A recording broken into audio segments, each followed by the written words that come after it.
The pay of the common soldier is also reduced to a minimum, determined purely by the production costs necessary to procure him.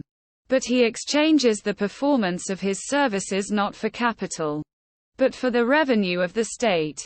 In bourgeois society itself, all exchange of personal services for revenue, including labor for personal consumption, cooking, sewing etc., garden work etc., up to and including all of the unproductive classes, civil servants, physicians, lawyers, scholars, etc., belongs under this rubric. Within this category, all menial servants etc., by means of their services, often coerced, all these workers, from the least to the highest, obtain for themselves a share of the surplus product of the capitalist's revenue.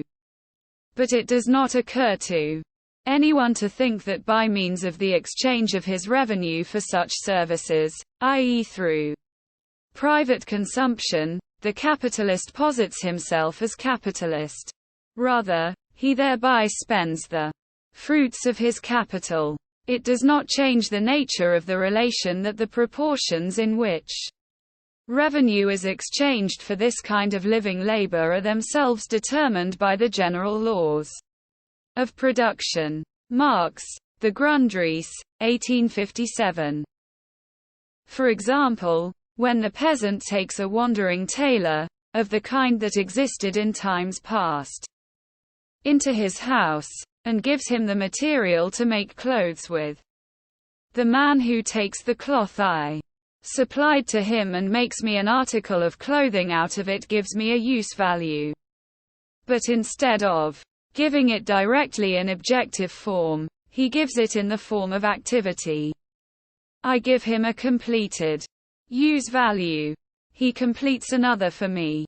The difference between previous, objectified labor and living, present labor here appears as a merely formal difference between the different tenses of labor, at one time in the perfect and at another in the present. Marx, The Grundrisse, 1857.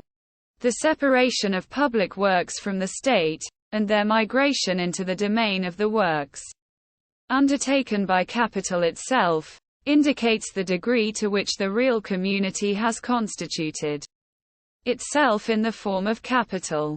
Marx, The Grundrisse, 1857.